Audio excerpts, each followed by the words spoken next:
기독교의 신앙이란 어떤 것일까요? 한마디로 말한다면 하나님과 친밀한 교제를 누리는 것입니다. 그리스도인이라면 하나님과 친밀한 교제를 누리는 것은 선택사항이 아니에요. 필수사항이에요. 예수님을 믿으면 하나님과 나의 관계가 어떻게 변하죠? 네? 친밀한 관계. 자, 아버지와 자녀의 관계, 친한 친구의 관계. 이렇게 우리의 신분이 바뀌고 아버지와 나와의 관계가 바뀌는 거예요. 어린아이가 한 가정에서 살아가다 보면 부모님이나 그 가족의 어른의 모습을 점점 따라가게 돼 있어요. 같이 먹고, 같이 대화하고, 같이 자고, 같이 살다 보니까 표정도 따라하고, 말투도 따라하고, 행동도 따라합니다. 당연한 거죠. 그런 것처럼 우리가 성령님을 따라서 성령님을 향해서 살아가다 보면요, 우리가 예수님의 성품을 맺어지게 됩니다. 우리가 그토록 바라던, 여러분 모두 바라시죠? 예수님의 성품이 점점 닮아져 가게 된다는 것입니다. 근데 잘 따라가야 돼요. 내가 성령님을 따르지 않고 육체를 따르다 보면은 우리는 하나님과 원수된 삶으로 다시 돌아가게 돼 있어요. 갈라디아서 5장 16절 18절 말씀 우리가 한번 읽어볼게요. 갈라디아서 5장 16절에서 18절 말씀, 성경을 조금 찾아보도록 하겠습니다.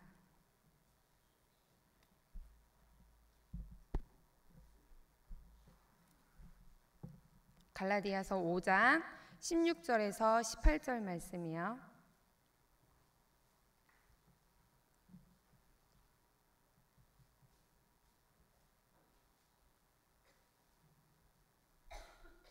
네, 같이 읽겠습니다.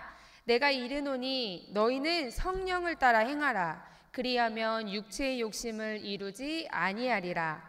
육체의 소욕은 성령을 거스르고 성령은 육체를 거스르나니 이 둘이 서로 대적하므로 너희가 원하는 것을 하지 못하게 하려 함이니라. 너희가 만일 성령의 인도하시는 바가 되면 율법 아래에 있지 아니하리라. 그러니 우리는요, 따라가야 할 자를 제대로 잘 따라가야 합니다. 동행할 자와 제대로 잘 동행해야 합니다. 성령을 따르면 성령의 열매를 맺는데요.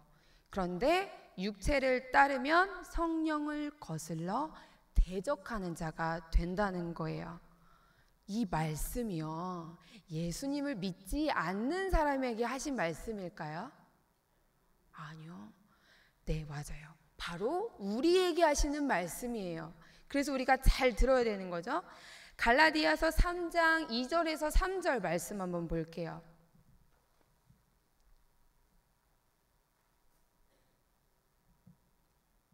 바로 앞장에 있죠. 읽어보도록 할게요. 시작.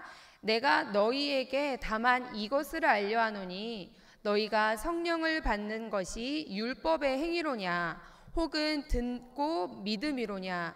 너희가 이같이 어리석으냐. 성령으로 시작하였다가 이제는 육체로 마치겠느냐.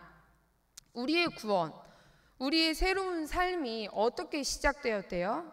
하나님을 기쁘게 해드리기 위해서 우리가 죽도록 노력해가지고 시작된 걸까요? 아니죠. 오직 예수 그리스도의 공로로 말미암아, 값없이 주신 은혜로 말미암아 이 구원은요, 시작되었대요.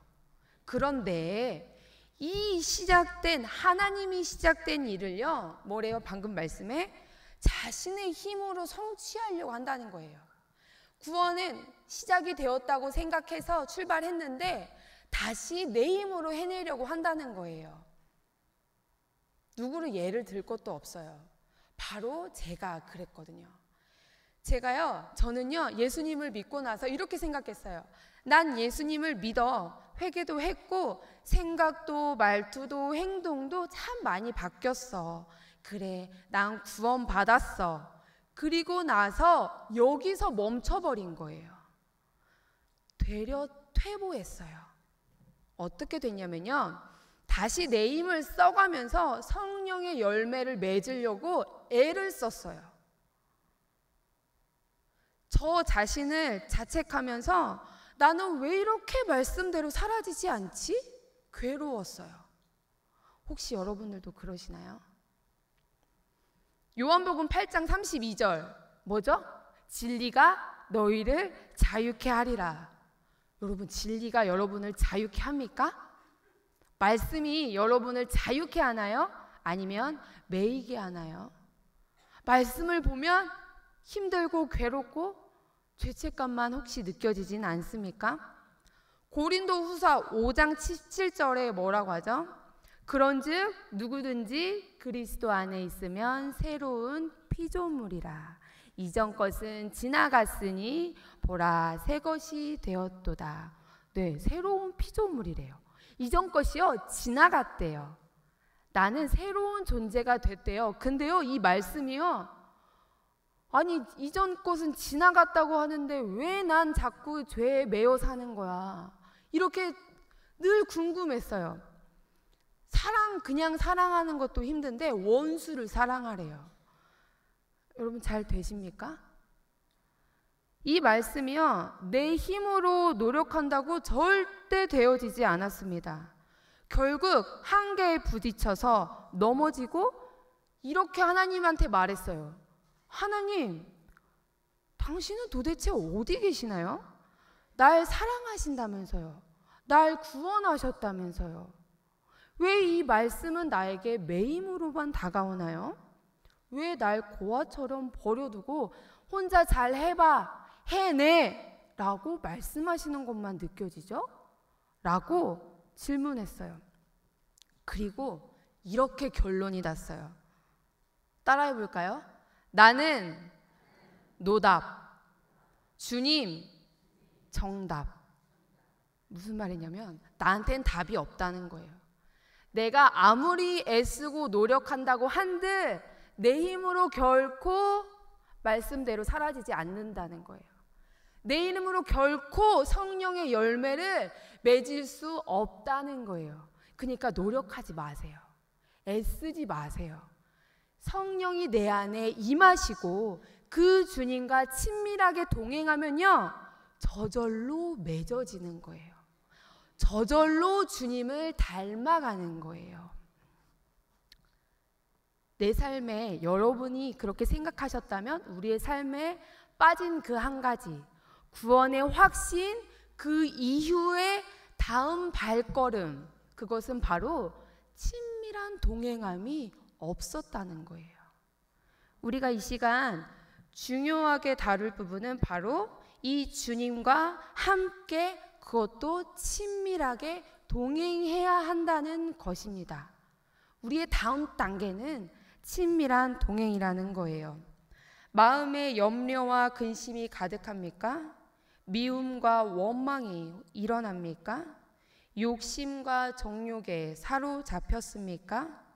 계속 그렇게 내 마음을 방치해버린다면 하나님을 바라보는 눈이 멀어버리게 돼요.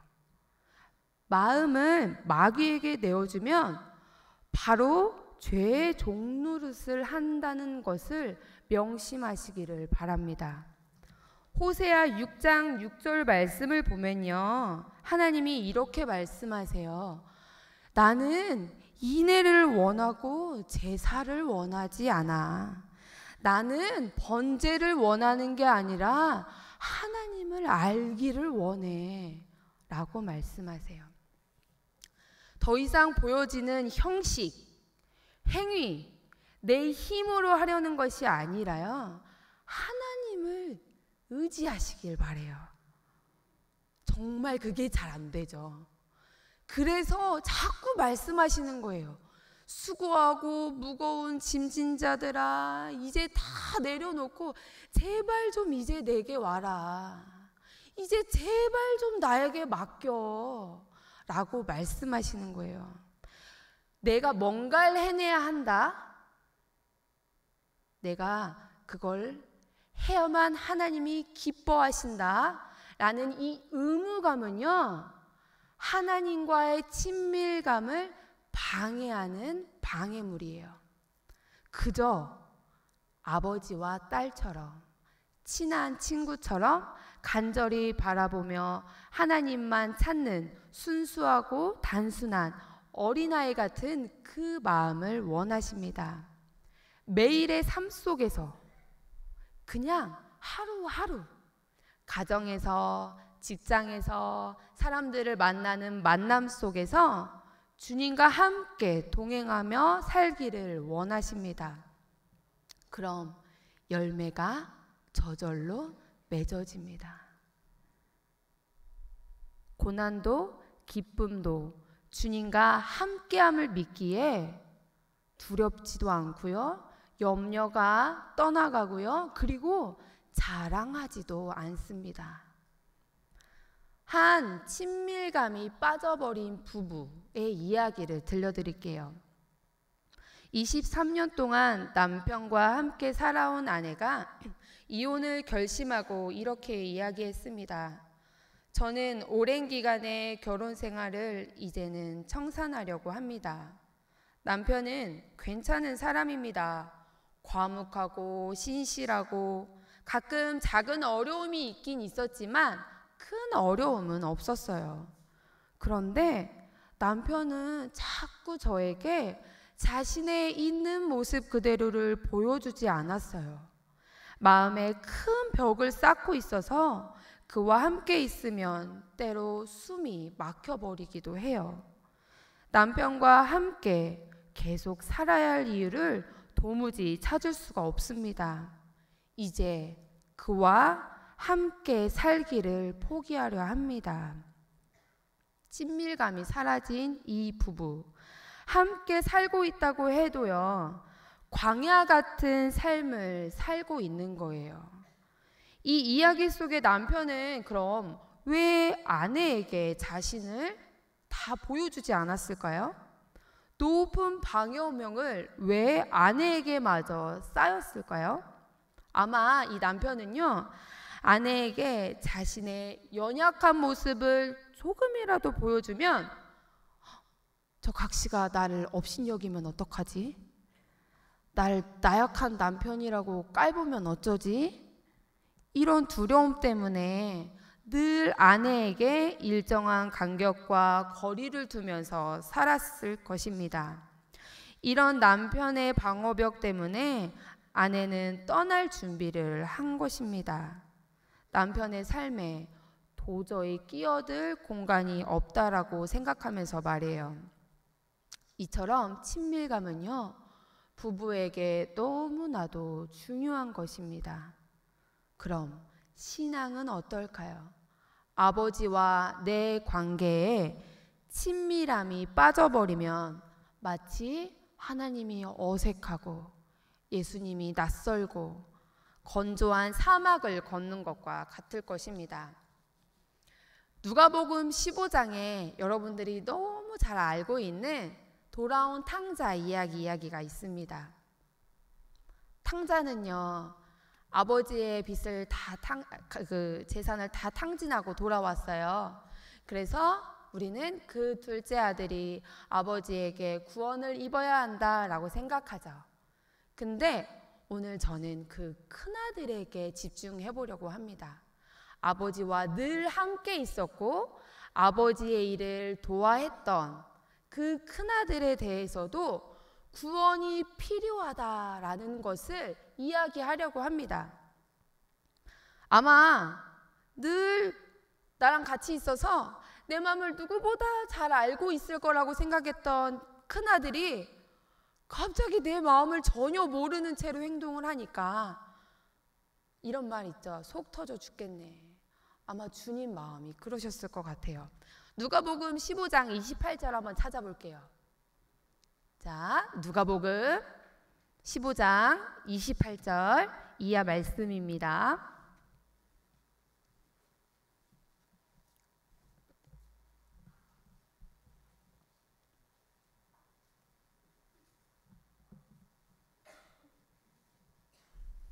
누가복음 15장 28절부터요. 우리가 30절까지 합독하겠어요. 읽겠습니다. 시작.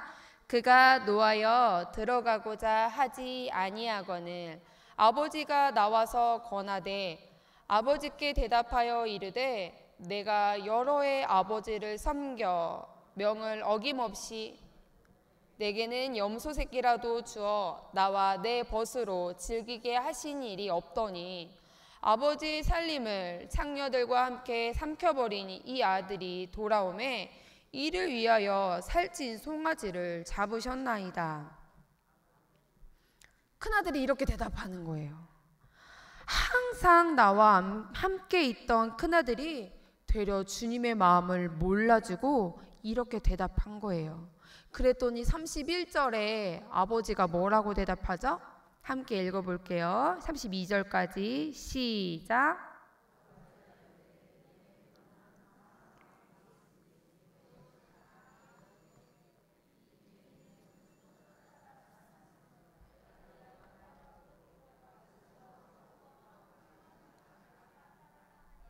네, 아버지의 속 터지는 마음을 알겠습니까? 이렇게 말하는 거예요. 야, 너는 항상 나랑 같이 있었잖아. 내 것이 네 거야. 그걸 아직도 몰랐어? 지금까지 그럼 그동안 너랑 나는 뭐 한 거니? 라고 말씀하시는 것과 같아요. 당연히 집에 같이 살기 때문에 괜찮은 줄 알았는데 되려 동생을 정죄하고 심판하는 더 큰 죄를 짓고 있는 존재를 바라보며 주님은 아마 떠나려는 그 부부의 아내처럼 메마르고 답답하고 사막과 같은 아버지와 우리의 관계로 여겨졌을 것입니다. 예배에 충실하다고, 사역을 열심히 한다고 우리가 하나님과 친밀하다고 말할 수 있을까요? 예수님을 십자가에 못 박혀 죽게 한 바리새인은 그 누구보다 종교 생활을 최선을 다해서 했던 존재들임을 기억하셔야 합니다. 하나님은 그저 같이 있는 것만이 아니라 친밀한 완전한 교제를 원하십니다. 에베소서 1장 4절 말씀 또 보겠습니다. 에베소서 1장 4절 말씀.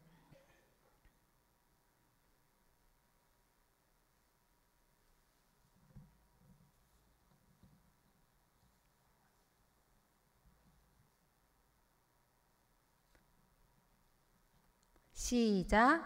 곧 창세전에 그리스도 안에서 우리를 택하사 우리로 사랑 안에서 그 앞에 거룩하고 흠이 없게 하시려고. 왜 우리를 거룩하고 흠이 없게 창조하셨을까요? 인격은요, 인격과 만나야 친밀한 교제를 나눌 수가 있어요. 그래서 친밀한 관계를 원하시는 주님은 우리를 하나님의 형상처럼 거룩하고 흠이 없게 창조하신 거예요. 아무리 집에 오랫동안 키운 애완동물이 있다고 할지라도 인격이 아니기 때문에 친밀한 교제를 하기가 어려울 것입니다. 인격적인 하나님은요, 우리와 친밀한 교제를 이루기 원하셔서 하나님의 형상대로 우리를 만드셨어요. 너무너무 사랑스럽다고, 그래서 내가 너를 가져버려야겠다고 하나님이 억지로, 강제적으로, 일방적으로, 억압적으로, 기계적으로 우리를 다루시지 않았어요. 온전한 사랑은요, 서로가 사랑해야 온전한 사랑이에요. 우리 스스로 자발적으로 주님을 바라보고 교제하기를 원하셨어요. 그래서 우리는 준비되면 바라볼게요.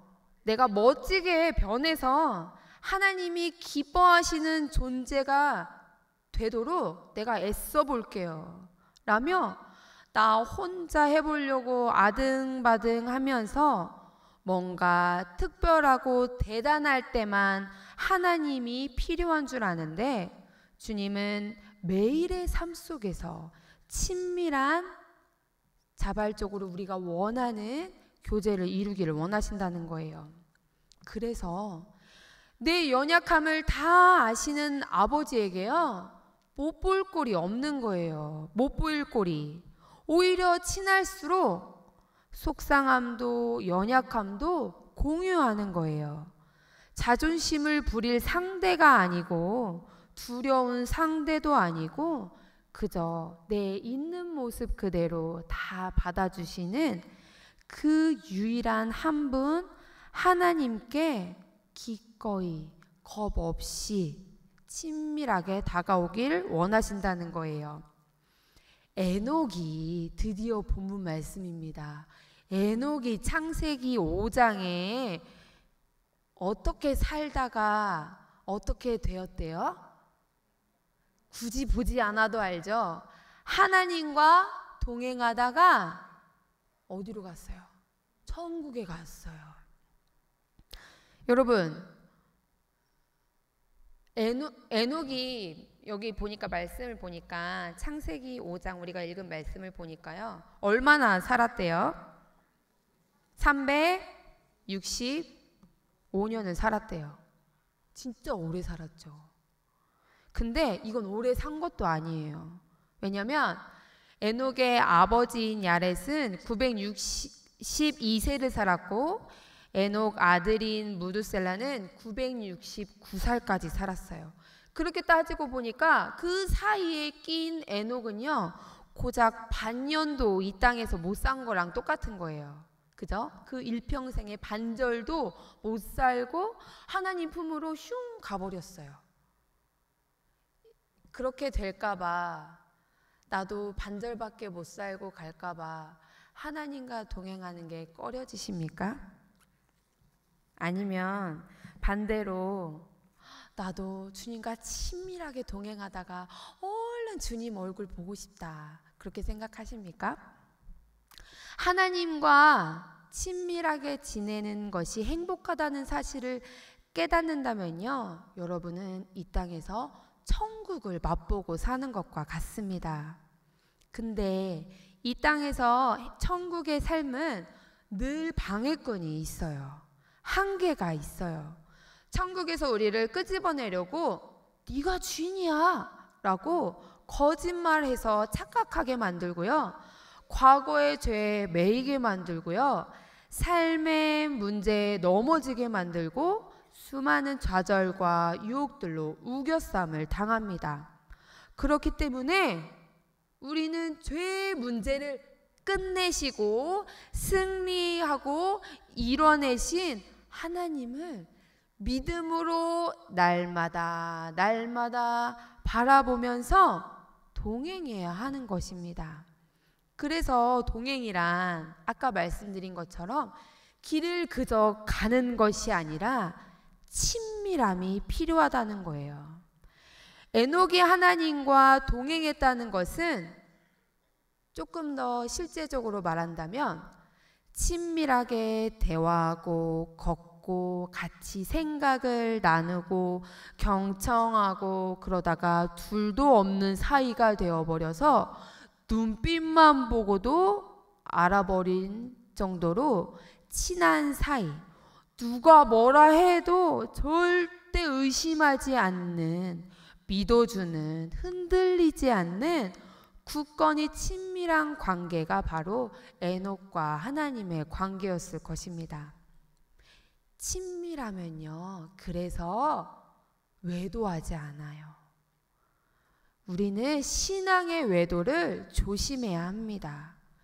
야고보서 4장 8절을 한번 볼게요. 야고보서 4장 8절.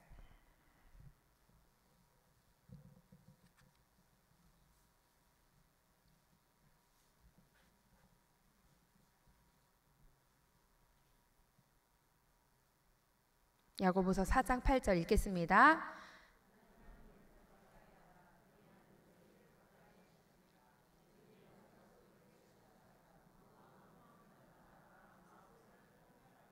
네, 두 마음을 품은 자들아 마음을 성결하게 하라 라고 말씀하세요.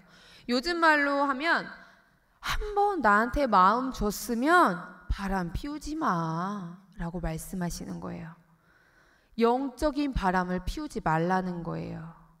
당연히 육체적인 바람도 피우면 안 되겠지요. 두 마음을 품고요, 이쪽으로 갔다가 저쪽으로 갔다가 그렇게 살지 말라는 거예요. 육체의 바람은 무서운데 왜 우린 영적인 바람에 대해서는, 영적인 외도에 대해서는 민감하지 않을까요? 돈의 능력에 믿음을 두고 살거나 나의 감정, 나의 느낌을 믿거나 내 경험을 중요시하면요, 내 판단에 의해서 사라지는 무서운 하나님의 사랑을 외도하는 율법주의자가 돼버리고 맙니다. 하나님께서 원하시는 건, 다시 말씀드리면, 그냥 내 옆에만 있어. 내 앞에 가까이 와. 나는 너와 함께 있길 원한다. 나와 함께 사귀자. 나랑 친한 관계로 친구가 되고 싶다. 이제 나를 누리렴 라고 말씀하십니다. 결국 내 안의 육적인 생각은 절대로 평안함을 줄 수 없고, 이 평안은 오직 하나님으로부터만 옵니다. 아무리 우리가 거룩한 성도로 서 있다고 해도 날마다 믿음을 쓰지 않고 하나님과 동행하지 않고 살아가면요, 악을 행하게 되어 있어요. 고무줄을 쫙 당겼다가 팅 놓으면 어떻게 되죠? 다시 원래 모습으로 딱 돌아가려고 해요. 그런 것처럼 우리의 생각과 마음이 우리와 동행하시는 주님을 계속 바라보면서 살지 않으면요, 어느새 나도 모르게 뒤돌아서 나를 믿으며 세상을 믿으며 살아가게 된다는 거예요. 이 땅의 천국은 어디일까요? 대답해 보세요. 이 땅의 천국은 어디일까요? 이제 결론이에요. 다 왔어요. 이 땅의 천국은 어디일까요? 우리 유년부 친구들한테 질문하면 엄청 열심히 대답하거든요. 막 하면서 대답하거든요. 어디냐면요, 하나님 품이에요. 자, 또 질문할게요. 기차가 어디에서 달려야 자유롭게 달릴 수 있을까요? 기차, 레일. 맞아요. 물고기는 어디에서 살아야 신나게 헤엄치며 살 수 있을까요? 물속. 그렇다면 새는 어디에 살아야 훨훨 자유롭게 살 수 있을까요? 어디요? 땅속? 하늘이죠. 여러분, 이건요, 하나님의 창조 원리예요. 너무나도 당연한. 그렇다면 하나님의 형상을 입고 태어난 사람은 어디에 살아야 가장 행복할까요?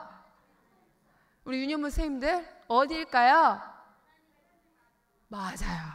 하나님 품 안에 사는 것이 가장 행복하고 평화롭고 자유하고 진짜 누리며 사는 거예요. 그러니 절대 주님 품 밖으로 나가려고 하지 마세요. 가끔 이렇게 생각해요. 주님 품 안에 있으니까 너무 괴로워, 답답해. 나 좀 벗어나서 교회 안 다니는 사람들처럼 신나게 살고 싶어. 그게 자유 아니야? 라고 생각하기도 해요. 근데 잘 봐요. 물고기가요, 물속이 너무 답답해, 나 나가버릴래. 그리고 물 밖으로 툭 튀어나왔어요. 잠시는 뻐끔뻐끔 숨을 쉬어요. 근데 곧 죽어요. 맞아요, 죽어요. 정답입니다. 새가요, 하늘을 훨훨 날아야 되는데 그냥 땅에서만 뛰어다녀요. 그러면 새를 잡아먹으려고 오는 동물들로부터 잠시는 뛰어다니면 신나게 놀 수 있겠죠? 그러나 곧 죽어요. 그쵸?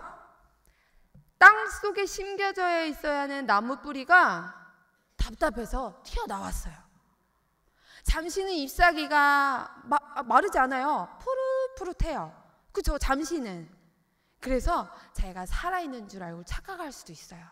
근데 조금 시간이 지나고 나니까 아까 답을 말했어요. 어떻게 돼요?